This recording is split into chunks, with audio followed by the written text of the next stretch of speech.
Welcome back to the Talking Hedge. I'm Josh Kincaid, and this is your Cannabis Business Podcast. Today, we're going to pose the question, is Canada played out as we're seeing Curaleaf and some other players spending big dollars on federal cannabis lobbying in the United States? On the line with us to help us dissect it is Dan Kimmis, our CBD correspondent with Good CBD Products. The cannabis industry spent $2 million so far this year on cannabis reform, according to this article from Marijuana Business Daily.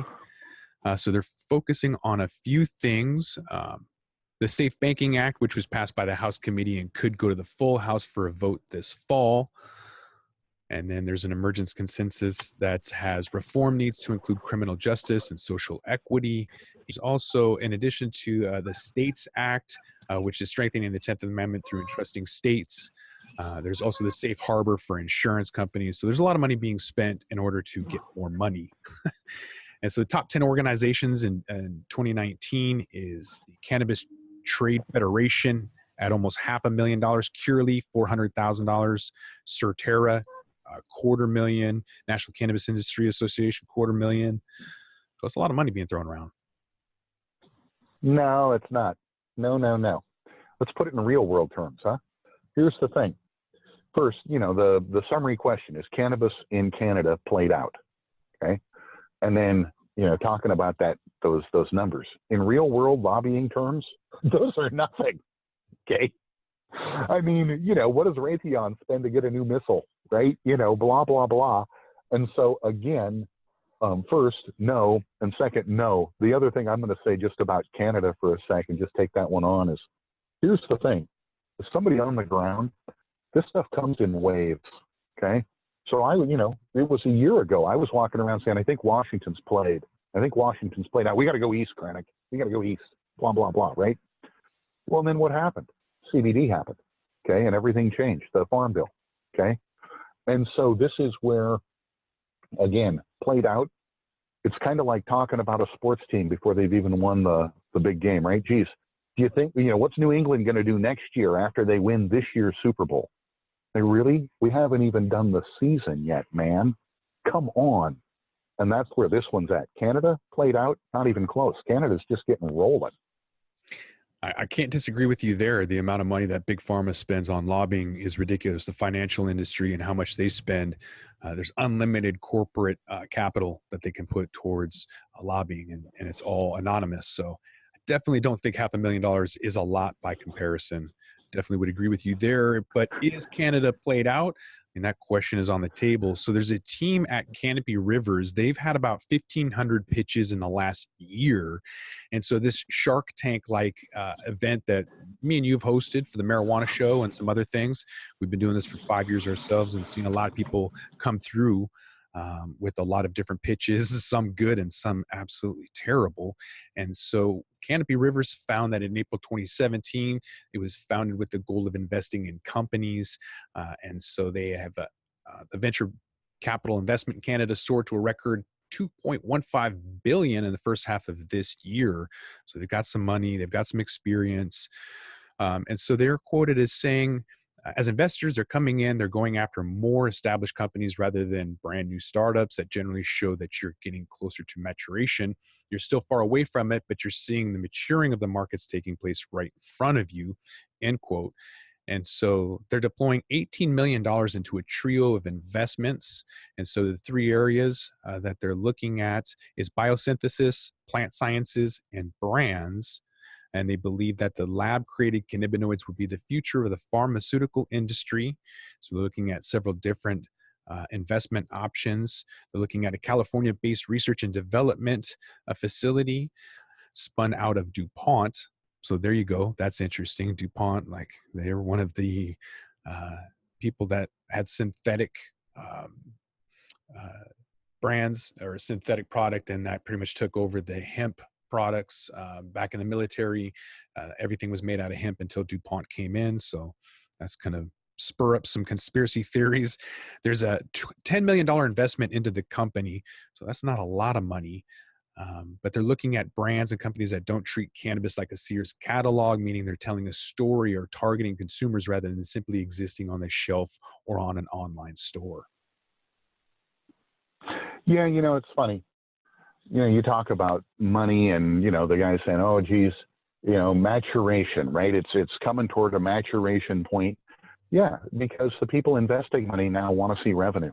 Mhm. Okay. They want to see that these companies are actually, again, some of the early investments in some of the early games, a couple $100 million for a company that has, no revenue or 500 grand on the books. Come on. Again, I suppose that in any brand new market that has been essentially kept at bay by false constraints. Okay, so geez, cannabis is illegal, so there's no market. Okay, the moment those rules change, I guess if you were to watch this in frequency, right, if you were to see this happen with 10 or 100 different moments in history, you'd probably see stupid money get spent first. But then eventually the smart money comes around, and here comes the smart money, and the smart money just wants to see, hey, are you actually selling product? Do you actually have revenue on the books? And then to use the term played out, come on. Now's the time when it gets real. Mm-hmm. Now's the time when it's like, yeah, if you got sales, again, you and I have talked about it, 7 and 8 figure, 9-figure deals happening. Again, if you're going to do 8-figure worth of deal, first, listen to the Talking Hedge, your cannabis business podcast, okay? And second, if you're going to do an 8-figure deal, let's make sure that they're actually selling enough product to validate doing an 8-figure deal, right? Definitely. They're looking all over, right? They're looking at California. They're looking at the U.S., eyeing opportunities to import successful U.S. brands north of the border, according to this Yahoo Finance article. So Canopy Rivers is going to invest $2.5 million to a California-based High Beauty Incorporated. It's a brand that produces natural and organic offerings. So very similar to a company that I'm helping go public right now called Taboo. They have transdermal patches, face masks, all those beauty products that are going to be normalizing. And so the article goes on to say, quote, we do see a large arbitrage opportunity for bringing U.S. brands to Canada, seeing that they're able to freely market and to the internet doesn't have any borders. So you could bring the brands here, put it on the shelves and leverage off the branding in the U.S. without the two companies touching each other. And so, there's technology sectors that we've seen, vertically integrated companies. So whether it's a REIT, real estate investment trust, or data, or consumption lounges, definitely seeing a lot of capital roll through. And so they say, quote, the thesis has been and will be for the next while that vertical integration doesn't work unless you have $4 billion in cash. Right now, a lot of companies are doing everything themselves because they can't trust partners around them. Slowly, this is going to horizontal integration, which is let's do one thing and one thing very well. So unless you have a lot of cash, you're not going to be able to compete with some of these guys. They say that Canada's pretty much played out. There's a lot of large licensed producers here. There's a lot of money on the sidelines as well. So they're looking at Israel for the medical side, looking at Europe for new canvases where they're looking into capture as much green space as possible, and looking at US for brands and biosynthesis.